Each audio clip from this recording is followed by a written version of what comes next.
It's so easy to be a slave to our emails. It's so easy to be constantly checking our emails, seeing if we have any new emails, and it can become almost addictive to keep looking at our emails. So in today's video, I'm going to be talking about how to check your emails less. And before we begin, I would love for you to subscribe to my channel where I share lots about digital well-being and improving your own digital well-being.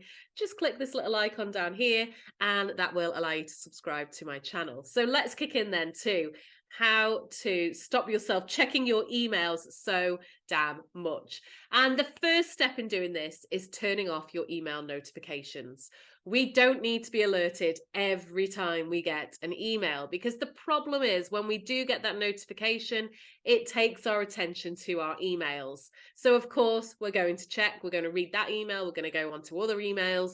And so our attention has gone from whatever else we're working on or doing at the time to our emails. So turn off all email notifications. You don't need to be alerted the second an email comes through.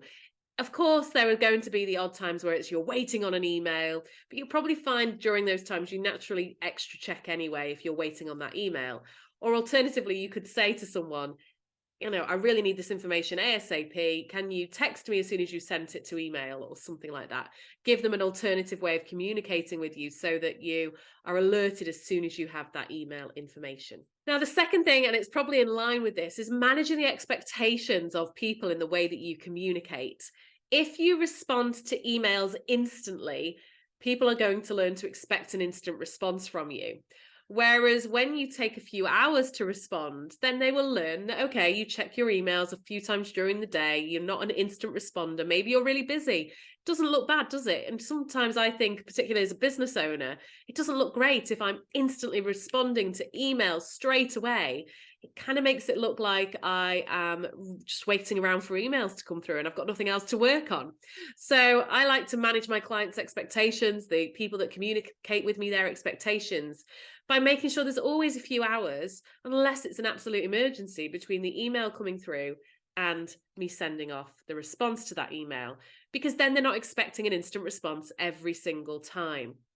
Again, I know there are some industries where an instant response is really important. And so you've got to kind of come up with your own plan for this in terms of maybe changing the way that people communicate with you, or maybe lowering your own expectations. Because I've spoken to many people who say, that's all well and good, but in my industry, an instant response is essential. Is this just something you're telling yourself? I've heard people say, but if I don't respond instantly, I'll miss out on that business. Again, is this just something we're telling ourselves? If someone really wants to work with you, they're not going to decide not to just because you didn't get back to them within an hour. So forget the idea that we have to be instantly responding to people, and make sure they manage their expectations around that too. And so that brings me on to point number 3, an autoresponder. An autoresponder is a really good way of telling people, I'm busy today. I'm not plugged into my emails all day. I'll be checking a couple of times during the day. If it's an emergency, if you need to get in contact with me instantly, please call me on this number, or some other forms of communication, because then it manages their expectations. They've had a response from you that says, I'm really busy right now. I'm going to come back to you as ASAP. Or you could, be honest and say, for my own digital well-being, I only check emails twice a day, so that I'm not plugged into emails and so I've got time to crack on with stuff. As a result, I check my emails at 10 a.m. and 4 p.m. And so you can expect a response to your email around then. You pitch your autoresponder however you want, but the fact is you have responded. You just haven't had to physically go into your emails to do that. Number 4 is to go offline with your emails. And I do this all the time when I'm working. There is often emails that I need to access. So I need to look at an email from a client. I need to use the information within it to crack on with some work that I need to get done.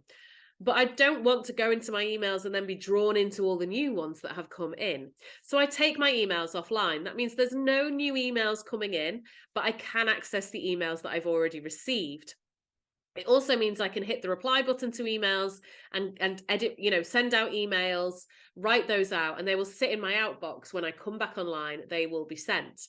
And that's really handy for kind of cracking on with stuff, right? I need to respond to this. I need to write an email to this person. I need to look at this email to use the information within it without actually having to then get emails coming in at the same time.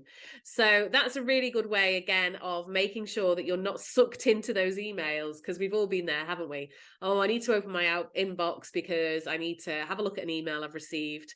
And then, oh, there's more emails coming in. Your attention is taken away from that piece of work you're doing. You're now looking at different emails. Easily done. And that brings me on to number 5, and one that I've kind of already mentioned, but having a couple of times a day where you bring your emails online.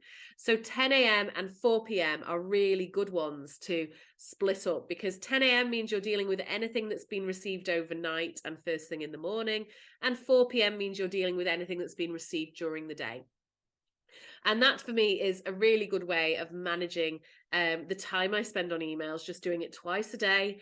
This has never impacted the amount of work I receive. I've never had someone say, oh, because you didn't get back to me, I've used someone else, ever. So it's a nice way of making sure you're not constantly plugged into your emails. You've got 2 set times a day to check your emails. Anything outside of those times, they need to use a different contact method to get in touch with you. Number 6 is to use blocking apps like Freedom, for example, that will stop you accessing certain things on your computer and your phone during certain times. So, for example, you can stop yourself accessing your emails.